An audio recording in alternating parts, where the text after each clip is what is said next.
যেহেতু রথের ঠিক পরের দিন শনিবার এবছর আমাদের বাড়িতে বিপত্তারিণী পুজো ছিল, সেই জন্য রথের দিন সকালটা মায়ের সাথে ব্যাগ হাতে বাজার ঘোরা দিয়েই শুরু হলো। আচ্ছা, লিস্ট মিলিয়ে জিনিসপত্র কিনে আনার পর বাড়ি এসে দেখি একটা করে জিনিস মিস। 13 ফলের মধ্যে তখনও বাকি ছিল আনারস। এদিকে ঘড়ির কাঁটায় জানান দিচ্ছিল সে পৌঁছে গেছে দুপুর 13টার ঘর। অন্যদিকে রথের দিন ওয়েদারের মুড সুইংস ছিল আলাদাই। কখনো তার মুখ ভর বিশাল বৃষ্টিপাত, কখনো আবার রোদ ঝলমল।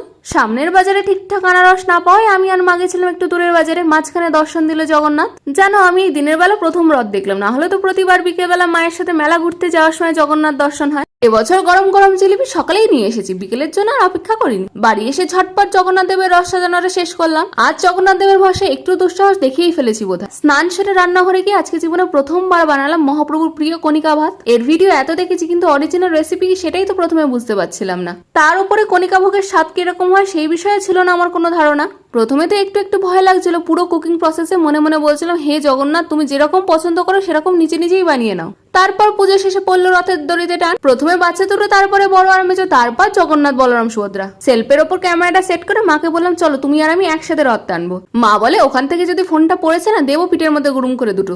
একে তো তুই বানিয়েছিস রথের দড়ি ছোট, টানতে গিয়ে কোমরে লাগছে। এই নিয়ে আমি আর মা কিছুক্ষণ হাসাহাসি করলাম। আজ কণিকা ভোগ মুখে দিতেই মনে হলো অমৃত।